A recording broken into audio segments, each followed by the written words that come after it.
தனுசு ராசியில் பிறந்தவங்களுக்கு உண்டான முழுமையான புத்தாண்டு பலனை தானுங்க ஆதாரப்பூர்வமாக இந்த பதிவில் நம்ம பார்க்க போகிறோம். வரக்கூடிய தமிழ் வருடமான பராபவ வருடத்தில் கோட்சார ரீதியாக வரக்கூடிய கிரக அமைப்புகளால் ஏற்படக்கூடிய மாற்றங்கள் என்னன்றது பற்றி தானுங்க ஆதாரப்பூர்வமாக ஆணித்தரமாக இந்த பதிவில் நம்ம பார்க்க போகிறோம். கோட்சார ரீதியாக வரக்கூடிய கிரக அமைப்புகள் தனுசு ராசியில் பிறந்தவங்களுக்கு மிகப்பெரிய மாற்றங்களை தரப்போகுதுங்க. எந்த மாதத்தில் அந்த மாற்றங்கள் வரும், எந்த மாதிரியான மாற்றங்கள் வரப்போகுதுன்றது பற்றி தானுங்க முழுமையாக இந்த பதிவில் நம்ம பார்க்க போகிறோம். சந்தர்ப்பமும் சூழ்நிலையும் ஒருத்தருக்கு சாதகமாக அமைஞ்சிடுச்சுன்னு வச்சுக்கோங்களேன், ஆண்டியாக இருந்தாலும் அரசனாக்கிடும் இந்த பிரபஞ்சம். அதே சந்தர்ப்ப சூழ்நிலை பாதகமாக இருந்ததுன்னா அரசனாக இருந்தால் கூட ஆண்டியாக்கிடும். அப்போ நேர காலங்கள் தானுங்க ஒருத்தருடைய வாழ்க்கைக்கும் சரி வாழ்வாதாரத்துக்கும் சரி. தனுசு ராசியில் பிறந்தவங்களுக்கு ராசிநாதனாக வரக்கூடிய கிரகம் குரு பகவான். அப்போது தொழில் ஸ்தானாதிபதியாக வரக்கூடிய கிரகம் புதன்.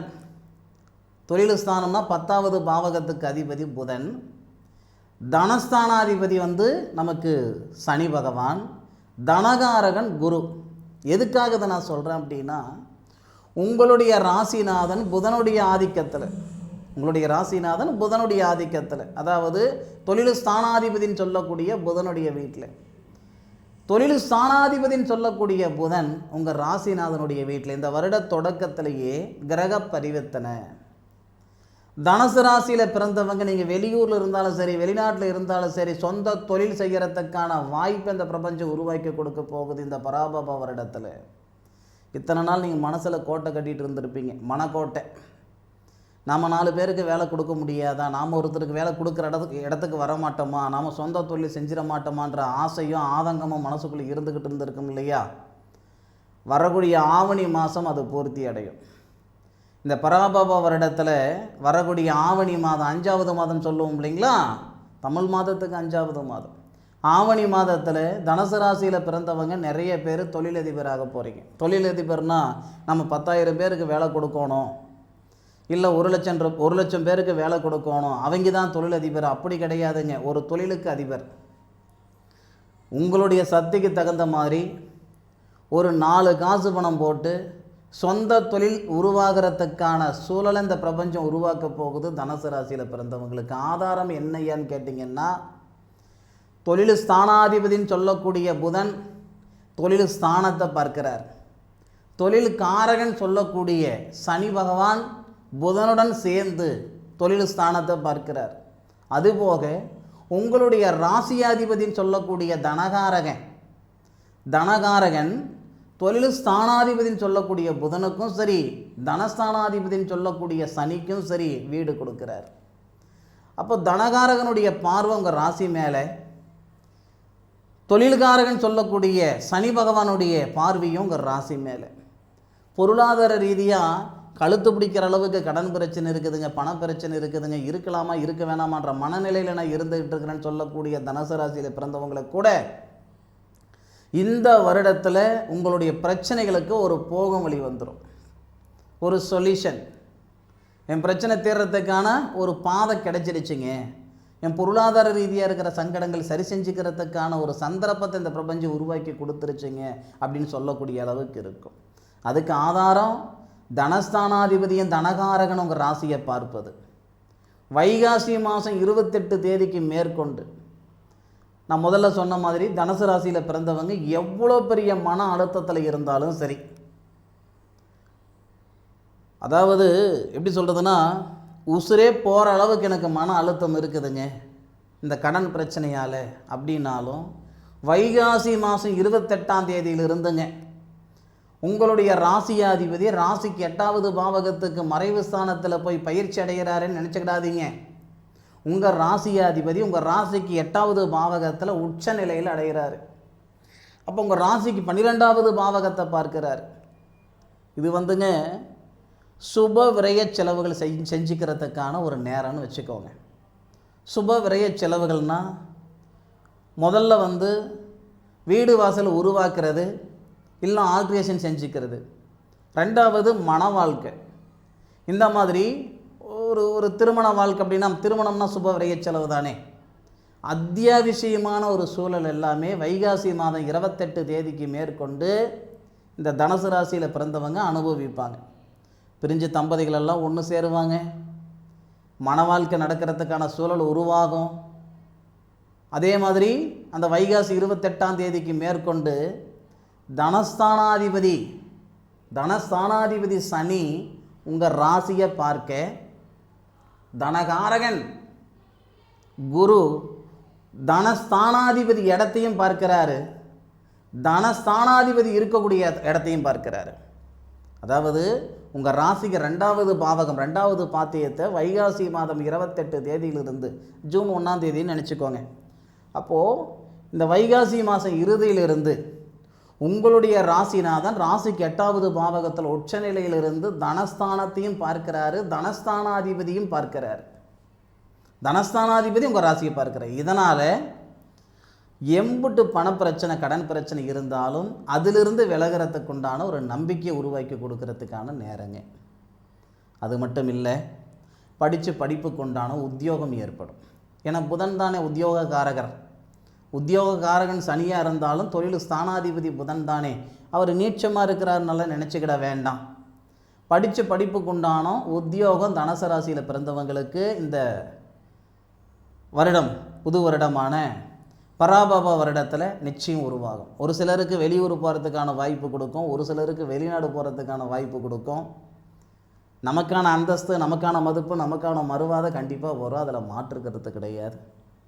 அதே மாதிரி சித்திரை மாதம் இறுதியில் வைகாசி முதல்லன்னு வச்சுக்கோங்களேன், வைகாசி மாதம் ஒரு 11 தேதிக்கு மேற்கொண்டு தனுசு ராசியில் பிறந்தவங்களுக்கு புத்திர பாக்கியம் உருவாகும். கல்யாணம் ஆகி 10 வருஷம் ஆகுதுங்க, 12 வருஷம் ஆகுதுங்க, குழந்த பாக்கியம் இல்லை. நான் மூல நட்சத்திரத்தில் பிறந்திருக்கிறேனுங்க, இல்லை பூராட நட்சத்திரத்தில் பிறந்திருக்கிறேனுங்க, இல்லை உத்திராடம் நட்சத்திரம் முதல் பாதம் தனுசு ராசியில் நீங்கள் பிறந்திருக்கிறீங்க, புத்திர பாக்கியம் இல்லை, போகாத கோவில் குளம் இல்லை, பண்ணாத பரிகாரம் இல்லை, கேட்காத ஜோசியம் இல்லை, எது நடந்தும் ஒன்றும் பிரயோஜனம் கிடையாது, பார்க்காத வைத்தியம் கூட கிடையாதுங்க அப்படின்னா வைகாசி மாதம் 13 தேதிக்கு மேற்கொண்டு புத்திர ஸ்தானாதிபதின்னு சொல்லக்கூடிய கிரகம் செவ்வாய் உங்களுடைய ராசிக்கு 5வது பாவகத்துக்கு போகிறார். புத்திரகாரகன் உங்கள் ராசியை பார்க்கிறார். இது எல்லாமே நமக்கு ரொம்ப நிறைவாக இருக்குது, சிறப்பாக இருக்குது. இந்த சூழலில் வைகாசி மாதம் 13 தேதிக்கு மேற்கொண்டு குழந்தை பாக்கியம் உருவாகிறதுக்கான வாய்ப்பு கொடுக்கும் தனுசு ராசியில் பிறந்தவங்களுக்கு. ஒரு சிலருக்கு மிகப்பெரிய மன அழுத்தம் இருக்கும்.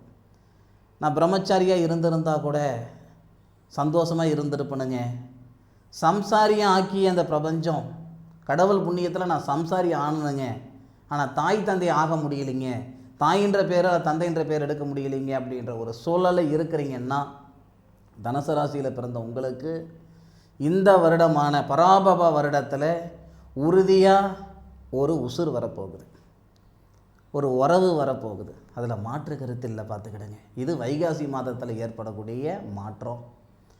ஆவணி மாதத்தில் தொழில் நிமித்தமாக நல்லா இருக்கும், பொருளாதார ரீதியாக நல்லா இருக்கும், பிரிஞ்சு போன தம்பதிகள் எல்லாம் ஒன்று சேருவீங்க, அதுக்கான வாய்ப்புகள் இருக்குது. கார்த்திகை மாதத்தில் பராபவ வருடத்தில் கார்த்திகை மாதம், மார்கழி மாதம், தை மாதம் மிக மிக மிக முக்கியமான மாதம். கிரக பிரவேசங்களெல்லாம் நிறைய நடக்கும் தனுசு ராசியில் பிறந்தவங்களுக்கு. மார்கழி மாதத்தில் ஒன்றும் நம்ம செய்ய போகிறதில்லை. கார்த்திகை மாதம், தை மாதம், இந்த கார்த்திகை தை மாதத்தில் நிறைய பேருக்கு வீடு வாசல் வாங்கி கிரக பிரவேசம் செய்வீங்க. நல்ல ஒரு அற்புதமான ஒரு நாட்களாக இருக்கும். ராகு கேது பயிற்சி கூட இந்த வருடத்தில் இருக்குங்க. டிசம்பர் மாதம் 23ஆம் தேதி வருங்க திருக்கணித பிரகாரம். இது எல்லாமே நமக்கு ஒன்று போல் டிசம்பர் 7ஆம் தேதி வரும்னு நினைக்கிற ராகு கேது பயிற்சி. இதெல்லாமே ஒன்று போல் நமக்கு நிறைவாக இருக்குது. அப்படி இருக்கிற பட்சத்தில் தனுசு ராசியில் பிறந்தவங்களுடைய தனயோகம் தரக்கூடிய ஒரு அற்புதமான ஒரு நாட்களாக இருக்கும். பராபவ வருடத்தில் வரக்கூடிய கிரக அமைப்புகள். சனி பகவான் வக்கரந்தான் அடைய போகிறார். 4வது பாவகத்தில் இருக்கக்கூடிய தனஸ்தானாதிபதி வக்கரந்தான் அடைய போகிறாரு. ஆனாலும் இந்த வைகாசி மாதம் இறுதியில் நம்ம ராசியாதிபதி தனஸ்தானத்தையும் தனஸ்தானாதிபதியும் பார்க்கறதுனால உழைப்புக்கு தகுந்த உயர்வு கொடுக்கறது, வாழ்க்கைக்கு ஏற்ற வளர்ச்சி கொடுக்கறது, இது எல்லாமே நிறைவான ஒரு சூழலில் இருக்கும். காவல்துறையில் இருக்கிற நண்பர்களுக்கு சொல்கிறேனுங்க, தனுசு ராசியில் பிறந்தவங்க காவல்துறையில் இருந்தீங்கன்னா நெசத்துக்கு சொல்கிறேன், சரியாக ஆனி மாதம் அப்படின்னா நமக்கு தமிழ் மாதத்தில் 3வது மாதம் இல்லையா? சித்திரை, வைகாசி, ஆனி கடைசி ஆடி மாதம்னு வச்சுக்கோங்க. இந்த ஆடி மாதத்தில் காவல்துறையில் இருக்கிறவங்க நிறைய பேர், நான் ஒரே லெவலில் தான் இருக்கிறேனுங்க, அடுத்த லெவலுக்கு என்னால் போக முடியல, நிறைய படிச்சிருக்கிறேனுங்க, அனுபவம் இருக்குது, வயசு இருக்குது, படிப்பு இருக்குது, ஆனாலும் நான் கீழே தான் இருக்கிறேனே தவிர மேலே போகலை, உடல் ரீதியாகவும் நான் தேர்ச்சியாக இருக்கிறேனுங்க, நல்ல விதமாக இருக்கிறேனுங்க, படிப்பு இருக்குதுங்க, எல்லா தகுதி இருந்து இருக்கிற இடத்துலையே நான் இருந்துக்கிட்டு இருக்கிறேன்னு சொல்லக்கூடிய காவல்துறையில் இருக்கிறவங்க ஒரு சிலர் இருக்க தானே செய்கிறீங்க. அப்போது ஆடி மாதம்னு வச்சுக்கோங்க, ஆனி மாதம் கடைசி, ஆடி மாதம் முழுவதும் உங்களுக்கு நல்லா இருக்கும். தொழில் நிமித்தமாக அந்த நேரத்தில் எக்ஸாம் எழுதுனீங்கன்னா உங்களுக்கு பதவி உயர்வு வரத்துக்கு வாய்ப்புகள் உண்டு, அதில் மாற்று கருத்து இல்லை. ஏன்னா செவ்வாய் அவர் தான் காவல்துறை, மருத்துவத்துறை, விவசாயம், போக்குவரத்து இது எல்லாத்துக்கும் அதிபதி இந்த செவ்வாய் தான். அப்போ செவ்வாயுடைய பார்வை முழுமையாக நம்ம ராசி மேலே படும் பொழுது, நீங்கள் போக்குவரத்து துறையில் டெம்பரவரியாக வேலை செய்துக்கிட்டு இருக்கிறீங்க அப்படின்னா ஆடி மாதத்துலலாம் பர்மனெண்ட் ஆகிறதுக்கான நிரந்தர உத்தியோகம் ஏற்பட்டுடும். காவல்துறையில் இருக்கிறவங்களுக்கெல்லாம் அந்த நேரத்தில் எக்ஸாம் எழுதுனீங்கன்னா நிச்சயமாக நல்ல ஒரு சூழல் ஏற்படும். மருத்துவத்துறையில் இருக்கிறவங்களுக்கும் சரி, மருத்துவம் படிக்கிறவங்களுக்கும் சரி, ஆடி மாதம் ஆவணி மாதம்லாம் அட்டகாசமாக இருக்கும், உண்மைக்கே ரொம்ப நல்லா இருக்கும். நீங்கள் வேணும்னாலும் நான் சொன்ன விஷயமெல்லாம் எழுதி வச்சுக்கோங்க, இல்லைனா இந்த வீடியோவை நீங்கள் டவுன்லோட் பண்ணி வச்சுக்கோங்க. ஆடி மாதம் இறுதியில் நீங்கள் கமெண்ட்டில் சொல்லுங்கள், தம்பி நீ சொன்னது நடந்ததுயா, இல்லை நீ சொன்னது நடக்கலை, நீ எல்லாம் ஜோசியம் சொல்கிறதுக்கு தகுதியே இல்லை, எது வேணாலும் அன்றைக்கி நீங்கள் சொல்லுங்கள். ஏன்னா என்ன தான் நம்ம ஒரு பேப்பரில் சர்க்கரைன்னு எழுதுனோம்னா அது இனிக்காது, அதை நாம் உணர்னோம்னா அந்த சர்க்கரையை சாப்பிடும்போது தான் தெரியும். அந்த மாதிரி இந்த ஒரு சூழல் இந்த நேரத்தில் நடக்குன்னு சொல்லியிருக்கிறேனுங்க, அனுபவித்து சொல்லுங்கள். அதே மாதிரி இந்த இராணுவத்துறைக்கு போகணுன்ற எண்ணங்கள் தனுசு ராசியில் பிறந்தவங்களுக்கு இருக்க தான் செய்யும். ஏன்னா தனுசு ராசியில் பிறந்தவங்களுக்கு அந்த இராணுவத்து மேலே ஒரு தீராத ஒரு பற்றுதல் இருக்கும். இராணுவத்தில் பார்த்திங்கன்னா ஒரு தலைமை பொறுப்பில் இருக்கிறவங்கெல்லாம் பார்த்திங்கன்னா மேக்சிமம் இந்த தனுசு ராசியில் பிறந்தவங்க அதிகமாக இருப்பாங்க.